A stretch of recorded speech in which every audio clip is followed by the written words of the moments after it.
ক্ষমতায় এসে আমেরিকা থেকে অবৈধ অভিবাসীদের ফেরত পাঠাতে তৎপর হয়েছেন ডোনাল্ড ট্রাম্প। কিন্তু যেভাবে তাদের ফেরত পাঠানো হচ্ছে তা নিয়ে শুরু হয়েছে বিতর্ক।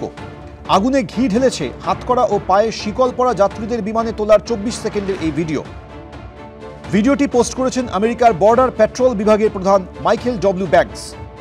সঙ্গে তিনি লিখেছেন, সমস্ত বর্জনীয় এবং অপসারণযোগ্য ভিন গ্রহের প্রাণীদের ভারতে ফিরিয়ে দেওয়া হয়েছে। যদি আপনি অবৈধভাবে প্রবেশ করেন, আপনাকেও তাড়িয়ে দেওয়া হবে। বৃহস্পতিবার এই ঘটনার আঁচ এসে পড়ে সংসদে। এ নিয়ে সরব হয় বিরোধীরা। बहुत बातें की गई कि मोदी जी, ट्रंप जी बहुत अच्छे मित्र हैं और मोदी जी ने ऐसे क्यों होने दिया? क्या हम अपना जहाज नहीं भेज सकते थे उनको लेने के लिए? इस तरह से क्या इंसानों के साथ बर्ताव किया जाता है कि उनको हथकड़ियाँ पहना के, बेड़ियाँ पहना के भेजा यहाँ पे? क्या विदेश मंत्री को जवाब देना चाहिए? विदेश मंत्री को उनको जवाब देना चाहिए, प्रधानमंत्री जी को जवाब देना चाहिए।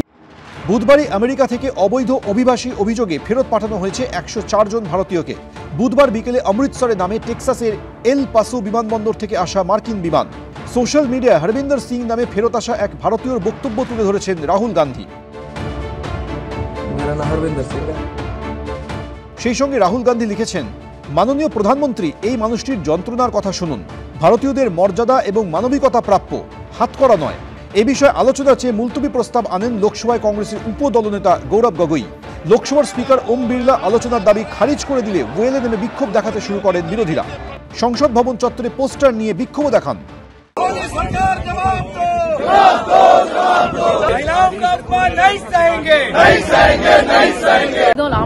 অনেক বিরোধী দল 267 নোটিশ দিয়েছি। আমরা চাই যে এর উপরে চর্চা হোক, যে যেভাবে হ্যান্ডকাফ করে প্লেনে করে যেভাবে নিয়ে এসেছে, এটা একটা খুবই একটা অপমান করা হয়েছে ভারতের।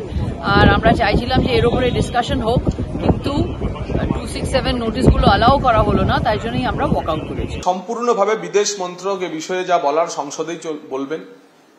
স্পর্শকাতর বিষয়, সংসদ চলছে এবং বিদেশ মন্ত্রকের এখতিয়ারভুক্ত বিষয়।